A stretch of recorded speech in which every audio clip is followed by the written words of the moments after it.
저는 오늘 사도행전 4장 23절로부터 31절까지 말씀을 가지고 성령으로 담대하라 하는 그런 제목으로 성령 시리즈 22번째를 여러분들과 함께 은혜 나눠보려고 합니다. 성령 감림 사건은 예루살렘을 온통 아주 뒤집어 놓을 만큼 이렇게 엄청난 큰 소동을 일으켰죠. 왜? 창세 이래 이렇게 엄청난 사건을 사람들이 본 적이 없었죠. 아무리 믿음의 사람이라고 하더라도 성경에 예언된 말씀을 우리가 듣기는 했지만은 이런 사건이 실제 우리에게 역사한다고 하는 사실을 그 예루살렘 사람들은 아무도 본 사람이 없었었죠. 소동이라고 하는 것은요, 우리 식으로 얘기할 것 같으면 업앤다운, 영어로 얘기하면 업앤다운이에요. 아주 꽉 부러졌다는 거죠. 뒤집어졌다는 거죠. 이렇게 엄청난 큰 사건이 바로 성령으로 말미암아 예루살렘에 불어닥치기 시작했다는 거죠. 요즘 저 중동 쪽이나 아프리카 쪽에 가면요, 폭동들이 굉장히 심하지 않습니까? 이 폭동이라고 하는 것은 군중의 심리를 이용해서 어떻게 하든지 그 사람들의 마음을 끌어가지고서 파괴를 시키고 전복을 시키려고 하는 것이 바로 이 폭동의 가장 주 원인이 되겠지만은, 이 성령의 역사만은 어떤 그 뒤엎음이냐면은 그 죄인들로 말미암아 회개하는 역사가 바로 그것이 나타나는 것이 바로 성령의 역사의 가장 큰 핵심이라는 거죠. 바로 회개의 역사를 통해서 세상이 바꿔지는 역사가 성령의 충만한 그런 역사라고 하는 것입니다. 성령이 임하게 되니까 뭐 그전에도 수없는 많은 선지자들을 통해서 예언의 말씀도 선포했고요, 하나님의 말씀을 증거하게 됐겠지만은, 그러나 사도 베드로가 성령을 체험하자마자 일어나서 수많은 사람들이 모인 가운데에 그 구약 요엘서를 가지고서 지금 저 설교를 시작하고 있죠. 그 요엘서를 가지고 설교를 하고 나니까 백성들이, 수많은 경건한 유대 백성들이, 얼마나 많은 사람들이 돌아왔느냐면요, 유대교에서 경건한 유대교를 믿는 경건한 사람이 약 3,000명이나 주님 앞으로 회개하고 돌아왔다고 하는 사실이죠.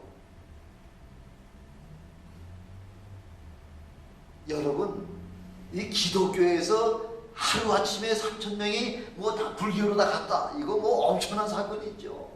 불교에 또 있던 분들이 뭐 3,000명이 하루아침에 기독교로 왔다, 이거는 보통 사람의 힘으로서는 할 수 없는 거죠. 성령의 능력이 함께 하시니까 이렇게 엄청난 소동이 일어나기 시작했다는 것이죠. 뭐 성령의 역사가 나타나니까 지난번에 설교해 드렸었지만은 예루살렘 예루살렘 그 교회 성전 들어가는 그 문이 여러 개 있는 중에서 제일 아름답게 만들어 놓은 그 미문에 늘 그 안줄뱅이가 40세도 넘는 그 안줄뱅이가 그 앞에 앉아가지고서 들어가고 나가는 사람들을 향해서 구걸하고 먹고 사는 사람이 베드로의 그 안수를 통해서, 내게 은과 금은 없지만은 내게 있는 것 곧 나사렛 예수 이름으로 명하노니 일어나 걸어라 하니까 그 명령에 따라서 그 안줄뱅이가 일어나서 걷기도 하고 뛰기도 하며 하나님 앞에, 하나님 성전으로 들어가면서 하나님을 찬양하는 그 사건을 예루살렘에 있는 모든 사람이 다 아는 사실이죠. 예루살렘에 예배드리러 오는 모든 이스라엘 사람들은 한 사람도 그 사람을 모르는 사람이 없을 만큼 이렇게 그 만천하에 공개된 그 바로 안줄뱅이가 성령의 능력으로 말미암아 회복되는 사건을 통해서 이렇게 예루살렘에 엄청난 변화가 일어나기 시작했다는 것이죠. 아니, 세상에 어떠한 그런 실력이나 어떠한 그런 약초나 어떠한 과학이나 어떤 의사를 통해서 나면서부터 안줄뱅이 40년 동안 안줄뱅이가 일어나서 걷고 뛰고도 할 수 있는 그런 능력이 어디에 있냐는 거죠. 바로 그 사건이라고 하는 것은 인간의 방법으로다가 해결되는 것이 아니라 바로 그렇게 일으키게 한 사건은 바로 하나님의 전능하신 능력의 힘이 아니고서는 도저히 일어날 수 없는 사건이기 때문에 수많은 사람들이 더 이상 계속해서 몰려오기 시작하고 있는 거죠. 이 엄청난 천연적인 사건, 이런 사건을 체험하고 나니까 사도들이 더욱더 담대하게 너희가 죽인 예수를 우리 하나님이 살리셨도다. 바로 내가 이렇게 이 안질병이를 일으키는 것을 왜 너희들은 나를 이상하게 이상한 눈으로 바라보느냐는 거죠. 바로 내가 한 것이 아니라 성령 하나님께서 나를 통해서 일으켜 세우신 것이다 하고서 하나님 앞에 영광을 돌리면서 담대히 이야기하는 거죠. 이 하나님의 사역을 누가 맡겠습니까? 그러나 점점 더 유대교에서 자꾸 그리스도교로다가 사람들이 옮겨가 시작하니까 유대 관원들과 유대 종교 지도자들이 이제 강권을 써가지고서 더 이상 예수의 이름을 증거하지 못하도록 그걸 지금 계속해서 자꾸 막죠.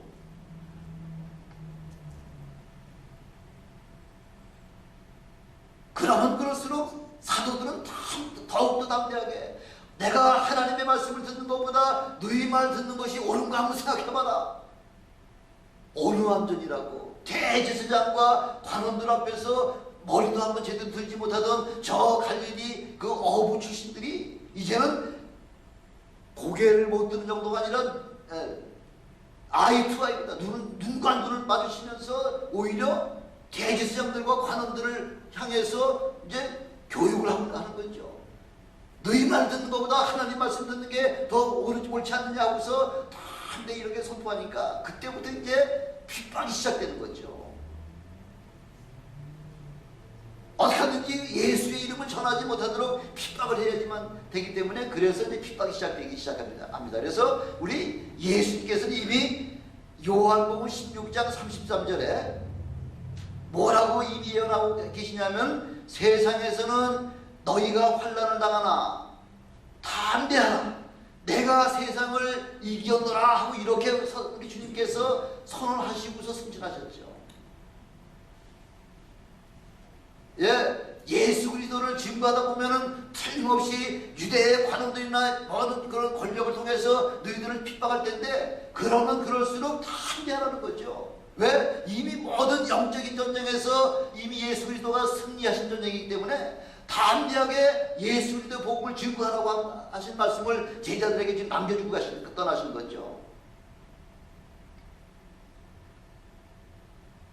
예수님께서 불과 3년 반 동안 짧은 기간 동안 그 하신 사역을 일일이 기록을 하려고 할 것 같으면요 이 세상이라도 그 책을 두기에 부족할 줄 안다 하고서 사도 요한이 요한복음 21장 25절 제일 마지막에 그렇게 말씀하고 있지 않습니까?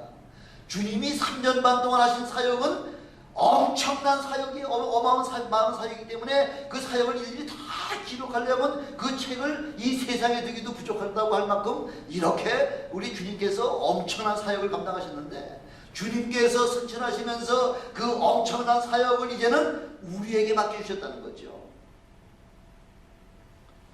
우리도 예수 안에 들어오면은 예수님이 하셨던 사역을 동일한 사역을 우리도 감당할 수 있는 그 능력을 우리에게 주시겠다고 그렇게 약속하고 떠나시지 않았습니까?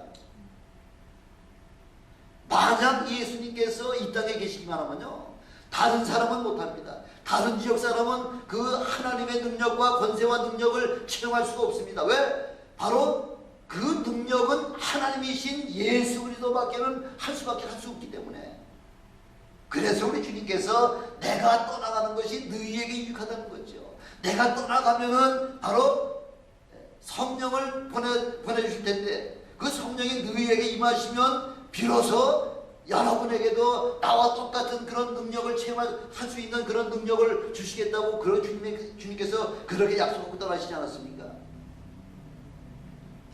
보혜사가 너희에게 오시지 아니할 것이요 내가 떠나지 않으면 보혜사가 안 오신다는 거죠. 그래 떠나시게 된다는 거죠. 떠나셔야지만 내가 보혜사를 너에게 보낼 텐데 그가 오시면은 그가 여러분들과 더불어 하나님이 여러분과 함께 계시니까 그러니까 여러분들을 통해서 이제는 하나님의 그 권세와 능력을 행사할 수 있는 그런 능력을 주시겠다는 걸 약속해 주고 계시는 거죠. 그래서 성령을 마침내 보내주셔가지고 그 성령을 체험한 사람들은 바로 하나님과 함께 하시는 그런 모든 역사를 체험하기 시작하는 거죠. 베드로가 무슨 힘이 있습니까? 예, 그 어린 계집종에 의해서 너도 저 사람과 한 피다 하면서 그 예수님과 같은 예수님의 제자라고 하는 것을 갖다가 그 계집종이 이야기할 때에 죽음이 두려워서 그 예수님이 앉아 계신 그 자리에서도 예수님을 3번씩이나 저주하며 부인하는 것이 바로 베드로였었는데, 사람의 힘으로 할 수가 없다는 거죠. 사람의 능력으로는 이 엄청난 사실을 감당할 수가 없지만은, 그러나 성령이 임하시면, 성령이 누구세요? 하나님이시잖아요. 하나님이 여러분들과 함께 하시면은, 그러면 여러분 능치 못할 일이 없다고 하는 것을 우리에게 분명히 지금 말씀해 주고 계시잖아요. 그래서 지금 제자들이 다 함께 지금 사역을 하니까 수많은 사람들이 지금 베드로와 그 제자 요한과 그 제자들에게 몰려오기 시작하는 거죠. 요즘도 제일 시기하는 사람들이 뭐 때문에 시기를 많이 하나? 정치하는 사람이든 뭐 교육계이든 각 어느 분야이든지 시기를 하는 사람들이 뭐냐면, 뭐 때문에 시기하느냐면 내가 가지고 있는 그 기득권 뺏긴 것 때문에 시기하는 거 아니에요. 기득권, 내가 누리던 그 권세와 모든 뭐 대접과 축복을 갖다가 이제 남에게 뺏긴다고 할 것 같으면 그거 못 보는 거죠. 그래서 이때부터 세상은 하나님의 사람들을 미워하고 핍박하기 시작한다는 것이죠. 그래서 어떻게 하면 다 안 되게 될 거 아니에요. 핍박한다고 해가지고서 거기서 쓰러지면 죽는 거죠. 그래서 이때부터 담대해야 하는데, 그 담대할 수 있는 방법이 첫 번째 보니까 24절에 보니까 저희가 듣고 뭐라고 지금 말씀하고 있죠? 일심으로 하나님께 소리 높여 가로되. 이거 지금 뭐 하는 거예요? 지금 어떻게 하는 거예요? 일심으로 하나님께 소리 높여 가로되 한다는 말은 무슨 말이에요? 다른 말은 무슨 말이에요? 통성기도 한다는 얘기. 통성기도 한마음 한뜻으로 전 그 회원들이 전심을 다해서 소리 높여서 하나님 앞에 부르는 우리 많이 하고 있잖아요. 우리 기도할 때마다 통성으로 기도합시다 하잖아요. 예, 그 한 사람의 기도보다는 두 사람의 기도가 파워가 있고요. 두 사람의 기도보다는 온 회중이 통성으로 힘을 합해가지고 하나님 앞에 전심으로 부르짖을 때에 하나님께서는 우리의 기도를 응답해 주신다는 약속을 해주고 계시기 때문에, 지금 그래서 제자들이 일심으로 하나님 앞에 소리 높여 그렇게 부르짖고 있다고 하는 것이죠. 통성기도는 언제부터 시작됐죠?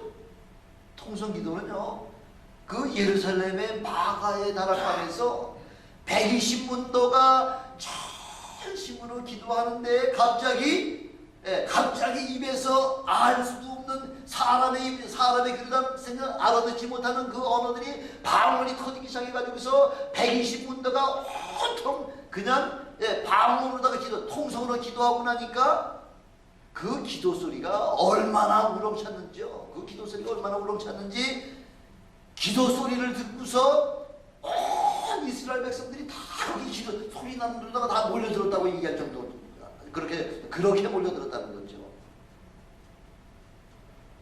이렇게 성령을 체험하고 보니까 겁과 두려움이 사라졌다는 거죠. 겁과 두려움이 사라지면 담대해지는 거죠. 담대해지니까 바로 예수 때문에 핍박받은 그 사람들이 예수가 그리스도이심을 그 다음에 증거하기 시작하는 거죠. 우리 예수님께서 이 땅에서 공생에 사역하실 때 가장 집중적으로 그 하신 사역이 어떤 사역이겠어요? 기도예요, 기도. 우리 주님께서는 새벽 미명에서부터 기도를 시작하시고요. 기도하시려고 홀로 산에 올라가셔서 기도하기 시작하셨고요.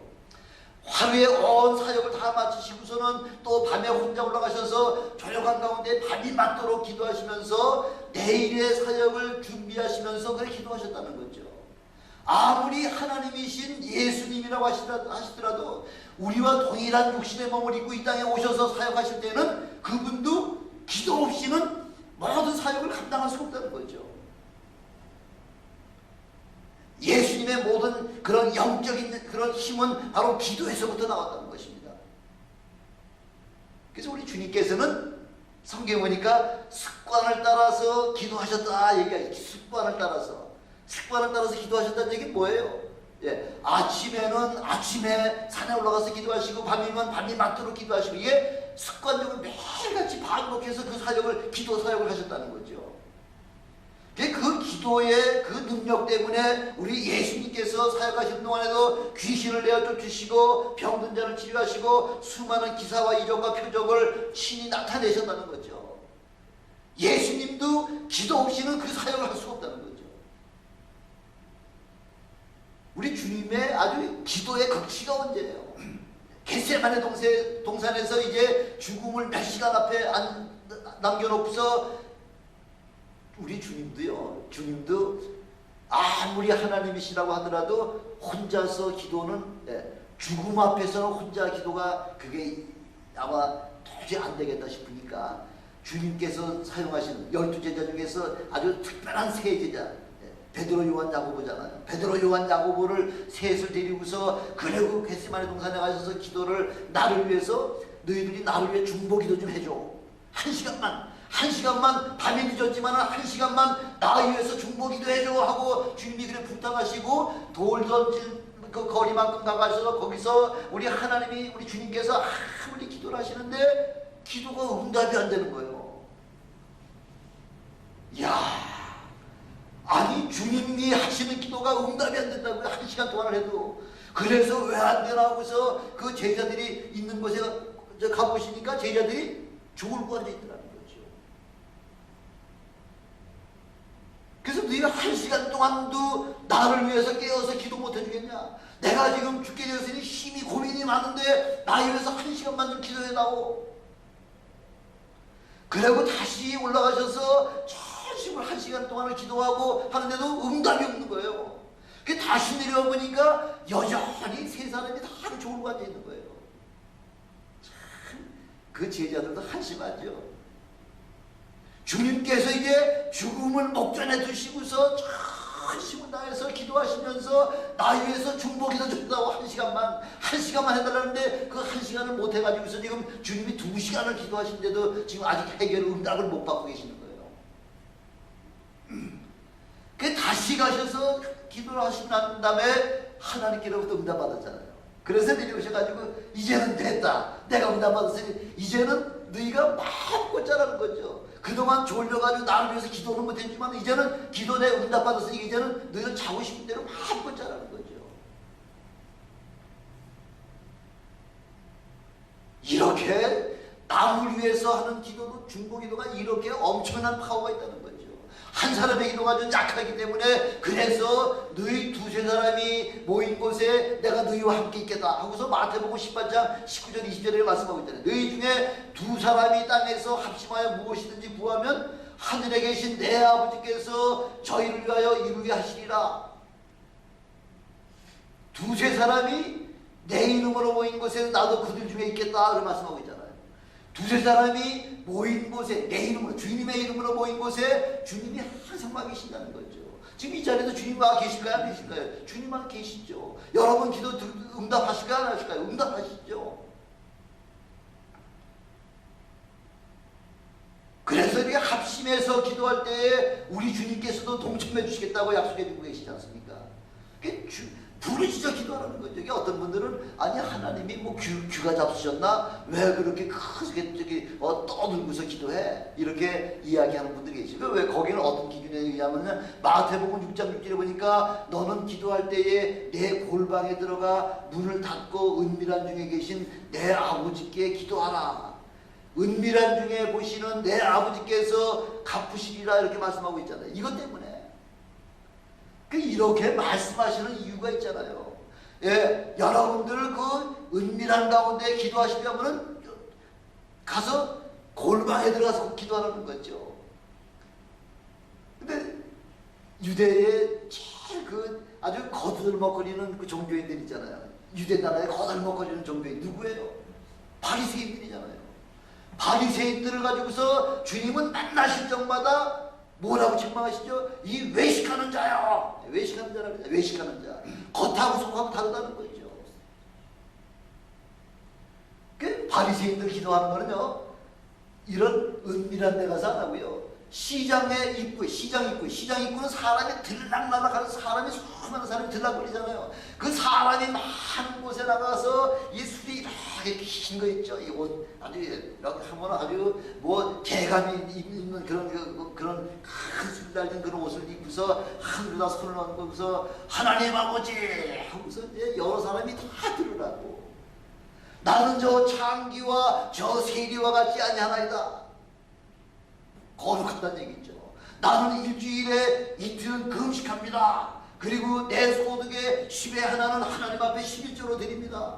예, 사람들라고 이 하나님 앞에 기도하는 것이 아니라 사람들라고 기도하는 거예요. 그게 외식하는 기도라는 거죠. 그렇게 하지 말라는 거예요. 그럴 바에는 골방에 들어가서 은밀한 가운데 보시는 하나님 앞에 기도하라는 거죠.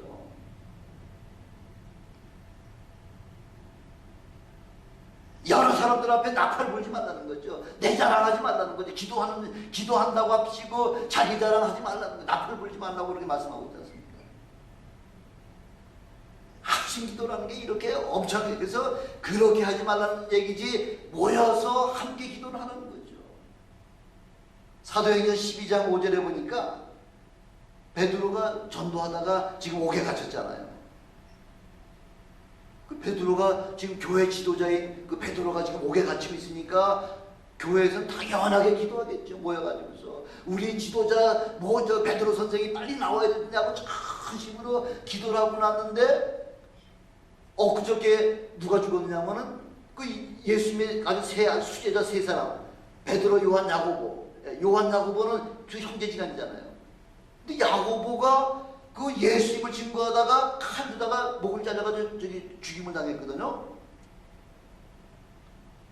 이제 그 다음에 주다자들만 죽이고 나면은 이제 예수를 함부로 증거하지 못할 거라고 생각하고서 이제는 그 주모자인 베드로를 잡아가지고서 이제 감옥에 갔는 내일이면 죽이는 건데. 근데 어떻게 지금 저 베드로를 지금 감옥에 지금 넣어놓고 있는 것만 아니에요. 양쪽에 두 사람씩 해가지고서 한 팔은 베드로의 팔, 한 팔은 한 군사의 팔, 이쪽 팔은 저 베드로의 팔, 다른 팔은 또 저 군사의 팔, 저 다리는 또 한쪽은 베드로, 한쪽은 군사, 한쪽은 베드로, 한쪽 군사 해가지고 네 사람씩 네 패가 모여가지고서 옮치고 뛰지도 못하도록 꼼짝 못하도록 뭐 이제 너는 내일 죽었다는 거죠. 아니 그렇게 해서 사람을 빠져나갈 방법이 있어요?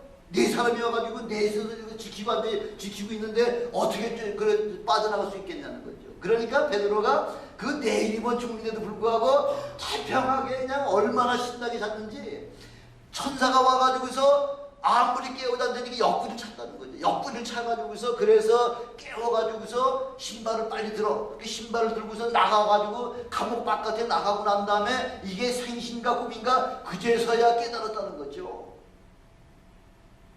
얼마나 아주 고단하게 잤으면은 내일 죽든지 말든지 오늘 잠 한번 실컷 자자 하고서 그렇게 잤는지 마음이 편해서 잤는지요. 그러나 바깥에서 교회에서는 베드로 사도를 위해서 전심으로 기도를 하니까 하나님이 그 기도를 들어주시고 세상 없는 방법이라고 하더라도 하나님의 천사가 하면은 넉넉히 구원해 주시는 그런 모습을 우리에게 직접 보여주고 계시잖아요. 걱정하지 말라는 거죠.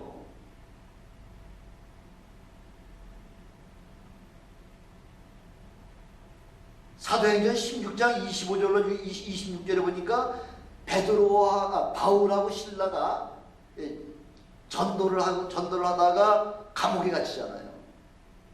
뭐 잘못해서 그렇게 지금 감옥에 들어간 것도 아니에요. 뭐 때문에 감옥에 갔냐면은 그 바울이 사역을 이제 하는데 그 계집아이가 하나가 차 돌돌로 따라다니면서 나는 당신이 누군지 아노니 당신은 저 거룩한 자의 종입니다. 당신을 통해서 많은 사람이 구원을 받습니다. 귀신 들린 여자가 아주 사도 바울을 지금 아주 대신 얘기를 해주는 거죠. 사도 바울이 견디지 못하다가 내가 나사렛 예수 이름으로 명하노니 이 속에 들어가 있는 더러운 귀신아 나갈지어다 하면서 귀신이 떠나가 버렸거든요. 그럼 점치는 사람이 귀신이 떠나가고 나면은 점을 칠 수 있을까요? 못 칠까요? 못 치잖아요. 그러니까 그 점쟁이를 데리고 고용하고 있던 그 주인이 이익의 소망이 끊어지니까 바울하고 신라를 그냥 반은 죽도록 그냥 두드려 패고 난 다음에 그 다음에 관가에다가 고발해가지고서 그래가지고서 지금 감옥에 들어가 있는 거예요. 온몸이 피투성이가 된 거죠. 그러면 아마 우리 같으면은 하나님, 내가 이렇게 주님을 위해서 주 예수 그리스도의 복음을 증거하는데 내가 왜 이렇게 고통을 받아야 됩니까? 예, 착고에 치였다는 건 이렇게 나무로 해가지고서 손과 발과 목하고 그러니까 세 가지를 다 이렇게 꼴짝 해가지고 이렇게 묶어놓는 건데 나무로 다 이렇게 해가지고 보셨죠 여러분들? 그죠? 착고. 거기에 지금 두 사람이 착고에 채워 있으면서도 감옥 안에서 원만 불평하지 않았고요. 그러고서는 그 안에서 신라하고 바울이 둘이서 통성기도 했다는 거죠. 기도하다가 찬양하다가 그걸 누가 들었냐? 주위에 같이 갇혀있는 모든 그 죄수들이 다 들었다는 거죠. 그런데 호련히 지진이 큰 지진이 났다는 거죠. 지진이 나가지고 옥토가 움직이고 옥문이 열리고 모든 사람이 메인 것이 다 벗겨졌다는 거죠. 여러분 그 상식적으로 이해가 가요? 아니 지진이 나면 지진이 난 거지, 지진이 났다고 해가지고 잠겨진 문이 열리고요. 그 다음에 모든 그 착고에 채여있는 이 모든 그 쇠사슬이 그냥 지진이 났다고 해서 저절로 다 풀어지는 거예요. 더군다나 바울과 신라만 풀어진 게 아니라 그 안에 있는 모든 사람의 메인 것이 다 벗겨졌다는 거죠. 누가 하신다는 얘기예요? 성령 하나님이 하신다는 거죠. 이렇게 합심으로 통성기도하고 하게 되면요 성령께서 역사하신다는 거죠. 아무리 억울하게 매맞고옥에 들어왔다고 하더라도 바울은 불평하지 않았어요. 항상 어떠한 환경이나 어떠한 처지를 당했다고 하더라도 항상 하나님 앞에 감사기도하게 하고요. 하나님 앞에 영광을 돌리고요. 하나님 앞에 기도하고 하나님 앞에 찬양했다는 거죠. 그 바람에 그렇게 억울하게 들어가서 거기서 전심으로 통성을 기도하다가 그 옥문이 부서지고 옥문이 다 열리고 착고가 자취해지는 바람에 간수가 그 살인자가 만약 도망갔다 그러면 살인자가 당해야 될 죄를 그 간수가 대신 당해야 되는 거예요. 그러니까 어차피 죄인들이 다 도망간 줄 알고 칼 가지고 자기가 자결하려고 할 때에 바울 사도가 뭐라 그랬죠? 아무도 도망가지 않았으니까 네 손에서 칼을 빼라. 너 자살하지 마라. 우리 다 여기 있어. 해가지고서 그날 저녁에 사도 바울에게 은혜 받아가지고요.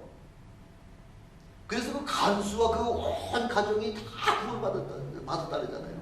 그래서 필립보에 이렇게 하나님의 복음이 놀랍게 전파되게 된 바로 동기는 이렇게 바울과 신라의 통성기도 때문에 거기서 변화받은 그 간수를 통해서 많은 사람들에게 구원을 전해줄 수 있었다고 하는 것이죠.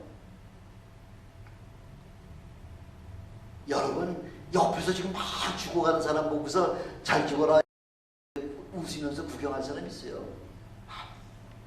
옆에서 지금 영적으로다가 지금 죽어가고 있는 사람들을 보면서 그런 안타까운 마음이 왜 없겠냐는 거죠. 제가 지난번에도 말씀드리잖아요. 저도 그때는 예수를 안 믿었을 텐데 9층에서 그냥 사람 그냥 30분 동안 그렇게 외치고 다니까 사람 살리라고 하니까 그러니까 그냥 9층으로 쫓아 올라가가지고요. 올라가니까 문이 쇠문이 잠겨져 있는데 문이 열려요. 막 두드리니까 문 부시고 들어가세요. 쇠문을 어떻게 맨주먹 가지고 무슨 쇠문을 부셔요. 그래서 옆집으로 들어가가지고서 장독 밟고 타 넘어가지고서 가니까 어떻게 넘어갔는지 하는 그 철창 그 넘어가가지고서 그 사이에 손을 요만큼 남았 요만큼. 이제 1분만 있으면 그 사람 9층에서 떨어지면 죽는 거죠. 제가 무슨 배짱이 있었는지 제가 두 손을 탁 손목을 잡아가지고서 해가지고서 끌어올려가지고 살렸거든요.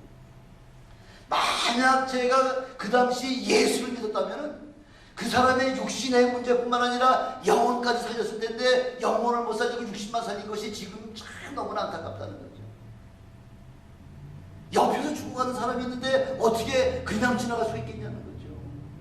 선한 사마리아 사람이 너 이런 사람도 지나가고 제사장도 지나가고 뭐 다른 사람 다 지나가지만은 선한 사마리아 사람은 급한 볼 일이 있음에도 불구하고 그 죽어가는 사람을 그냥 두고 지나갈 수가 없으니까 사람을다가 포도주로다가 상처를 씻겨주고 오리물로다가 닦아주고 그러고서 자기 말에다가 태워가지고서 주막에 데려가가지고서 이 사람을 치료해주고 더 불피가 들면 내가 일 보고서 다시 돌아올 때 내가 더 들어간 비용을 내가 갚아주마.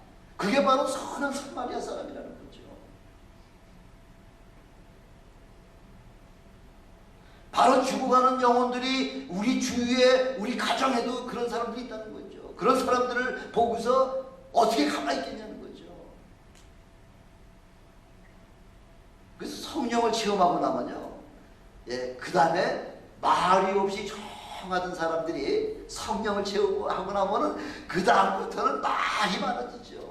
그래서 예수쟁이들이 말이 많다 그러잖아요. 내가 체험한 그 예수를 전하지 않냐고 증거하지 않냐고 견디지 못하는 심령이 그 속에서부터 올라오기 때문에 그래서 저건 증거하지 않을 수가 없다는 거죠. 창피고 뭐 수줍은 게 없다는 거죠. 뭐 때와 장소를 가리지 않냐고 당신도 예수 믿어야 돼요. 내가 체험한 예수를 당신도 체험해야 돼 하고서 다 그렇게 이야기하는 거죠.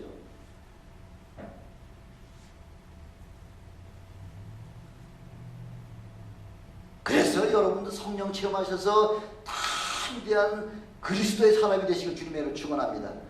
두 번째 26절에 보니까 뭐라고 지금 말씀하느냐면요. 26절에 보니까 세상의 군왕들이 나서며 관원들이 함께 모여 주와 그 그리스도를 대적하도다 하신 이로소이다.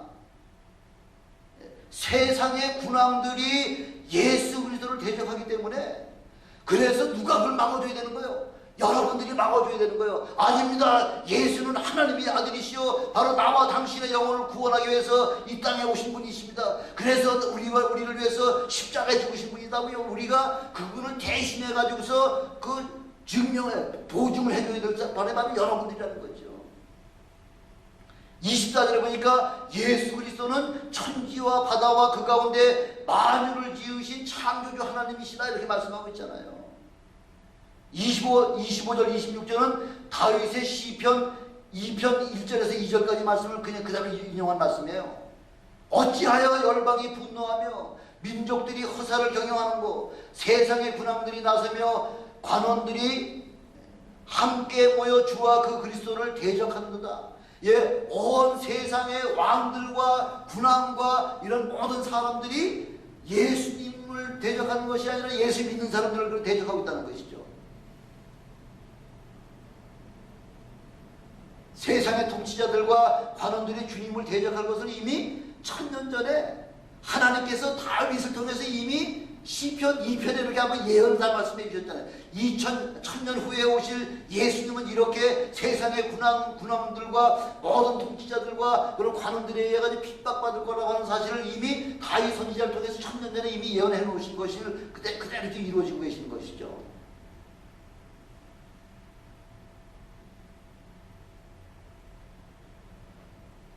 그 예언에 따라서 헤롯과 본디오 빌라도가 이방인과 이스라엘 백성과 합동으로 하나님의 기름 부으신 거룩한 종 예수를 지금 대적하고 있는 것이죠. 세상 임금인 마귀를 이기려면 다른 것 가지고는 이길 수가 없어요. 우리가 무슨 힘으로다가 세상 임금을 대적할 수가 있어요? 못해요. 그래서 성령 충만할 때만이 담대하게 대적할 수가 있다는 거죠. 그래서 누가복음 23장 12절에 보니까 헤롯하고 빌라도가 서로 원수지가 있었어요. 그래서 누가복음 23장 12절에 보니까 헤롯과 빌라도가 전에는 원수였으나 당일에 서로 친구가 되니라. 서로 원수지가 되었다가 예수님을 죽이는 일에 서로 마음이 하나가 됐다는 거예요.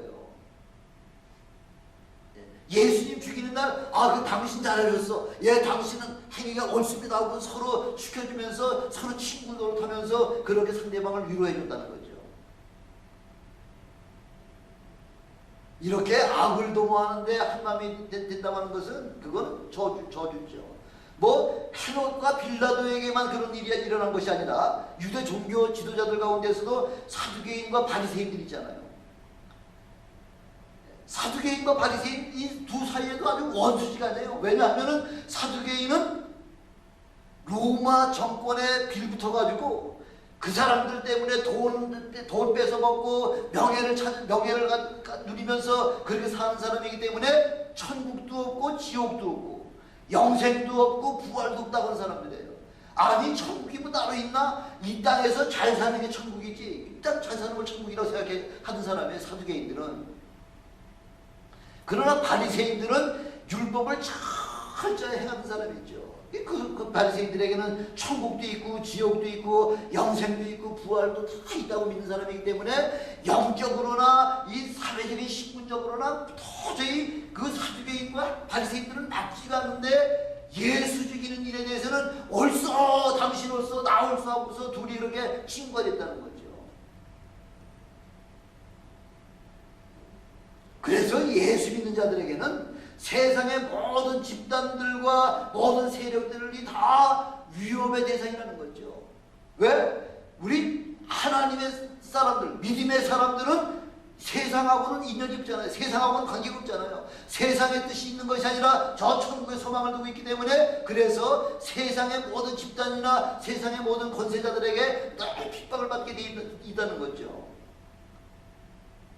그래서 베드로전서 5장 8절에 보니까 근신하라 깨어라 너희 대적 마귀가 운사자와 같이 두루 삼킬자를 잡고 있기 때문에, 그래서 정신 바짝 차리고 사주경계하면서 늘 기도하면서 그런 모든 사단의 공격을 그걸 대비를 하라 하고서 그걸 지금 우리에게 말씀하고 계시지 않습니까? 옛날에는 눈 감으면 코 베어갈 세상이라고 얘기했죠. 요즘은 눈 두 눈 다 뜨고서도 재물과 생명을 잃어버리는 세상이 바로 지금 세상이잖아요. 그래서 정신 차리고 성령으로 담대해야지만 세상 임금인 마귀를 넉넉하게 이길 수가 있다는 거죠. 세 번째, 왜 담대해야 하냐면요, 29절에 보니까 복음 증거를 위해서는 담대해야 된다는 거죠. 29절에 보니까 복음을 증거하다 보면은 요즘도 모슬렘권에 가서 복음 함부로 막 이야기 못하죠. 왜? 잘못하면은 예수 믿는다는 걸 알게 되면은, 예수 믿는다는 걸 알게 되면은, 그 다음에는 형제지간에서 죽이게 되고요. 직장은 아예 잡을 생각도 못하고요. 이렇게 엄청난 고난이 뒤따르기 때문에 감히 예수를 믿는다고 바깥으로 표현하지 못하고요. 요즘도 예수 믿는 것 때문에 얼마나 지금 순교의 사건이 1년에 30만 명 정도가 순교 사건이 일어난다고 하잖아요. 그래서 우리의 기도는 이 위험에서부터, 고난에서부터 우리를 피하게 해주시옵소서 하는 기도가 아니라, 이런 엄청난 고난이나 핍박이 온다고 할지라도 담대하게 복음을 전할 수 있는 능력을 주시옵소서, 이렇게 기도가 바로 저와 여러분의 기도가 되시길 주님의 축원합니다. 이렇게 핍박이 오다 보니까 하나님의 말씀을 세상과 타협하는 경우가 너무나 많다는 거죠.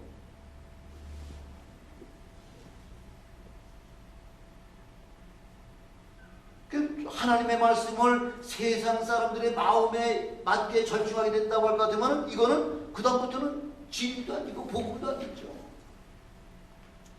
하나님의 말씀은 때와 장소와 민족이나 관습이나 풍습에 따라서 바뀌는 것이 아니라 항상 어제나 오늘이나 영원토록 동일해 있다는 거죠. 그게 바로 진리잖아요. 진리가 바뀌어지면 진리가 아니잖아요. 1절기내기라도 바뀌어지면 진리가 아닙니다. 복음도 아닙니다. 그래서 제사에 대해서 한국의 제일 문제가, 지금 개신교가 제일 지금 그 복음화가 좀 늦어지는 그 이유 중에 하나가 뭐냐면은 조상에게 제사 지내는 거, 그것 때문에 조상도 모르는 놈들하고 그런 교회는 난 안 가 하고서 그런 것 때문에 지금 신앙에 복음에 많은 영향을 받고 있죠. 고린도전서 14장 20절에 보니까 대저 이방인의 제사하는 것은 귀신에게 하는 것이요 하나님께 제사하는 것이 아니니 나는 너희가 귀신과 교제하는 자가 귀신과 교제하는 자 되기를 원치 아니하노라 말씀하고 있잖아요. 바로 조상에게 제사하는 것은 귀신과 뭐 한다는 거예요? 귀신과 교제한다는 거예요.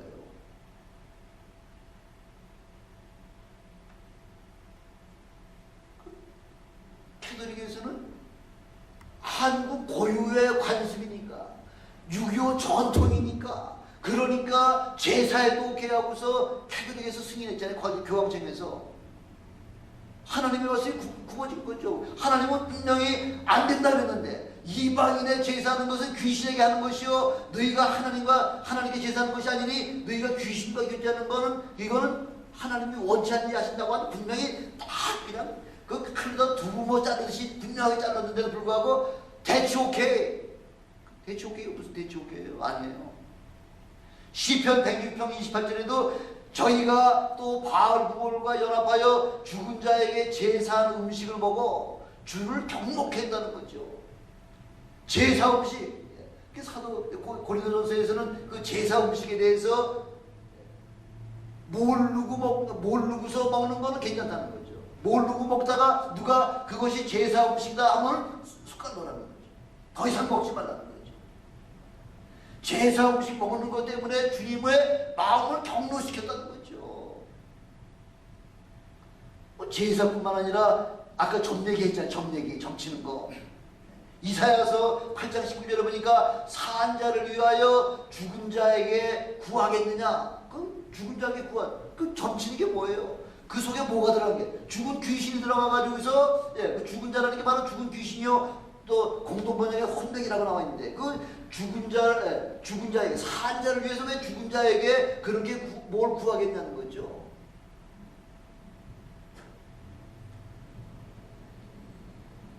아까도 사도행전 16장을 말씀하시면서 그 사도 바울에게 계속 따라다니면서 당신은 하나님의 지극한 그 하나님의 종입니다 하고서 따라다니면서 하니까 사도 바울이 괴로워가지고서 그래서 저주하니까 그냥 그 순간에 그 속에 점치는 귀신이 들어가 있다가 귀신이 나가고 나니까 점칠 수가 없잖아요.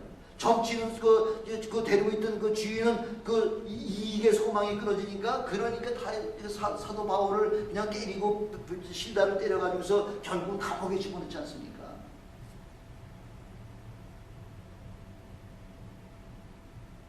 안 된다는 거죠.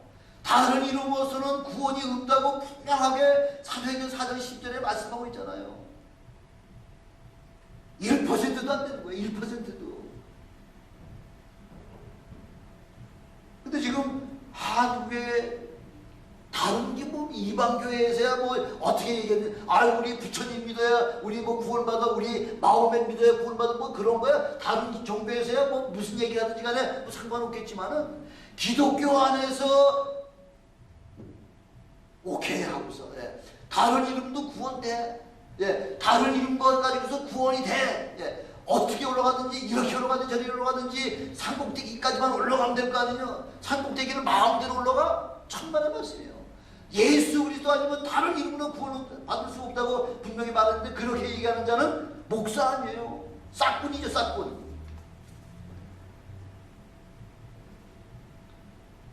그래서 30절에 보니까 뭐라고 지금 나오냐면, 복음 증거를 위해서는 손을 내밀어 병을 낫게 하옵시고 표적과 기사가 거룩한 종 예수의 이름으로 이루어지게 하옵소서 하고서 그렇게 기도하라는 거죠.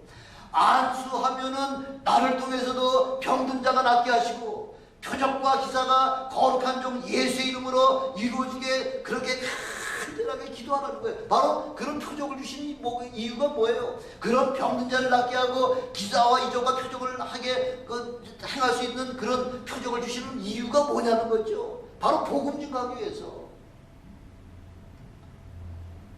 저도 지난주에 책에 집에 책 정리 좀 하려고 박스에다가 책을 하나 놓고서 그걸 생각에는 한 20, 30대쯤 되는 거로다 생각하고서 들고서 저만큼 한 10대 해박지고 가면서 내가 이러다가 또 허리 삐끗하지 하고서 하는데, 아니나 다를까 허리가 삐끗해가지고서 혀가 아프니까 걸을 수가 있나요? 왜? 걸을 수가 가지고서 한 이틀 동안 조금 고생을 하면서 기도하고 했더니, 그 다음에 또 말씀도 전하러 가야 되는데 이러고 가면서 말씀 전하러 갈 수 있습니까?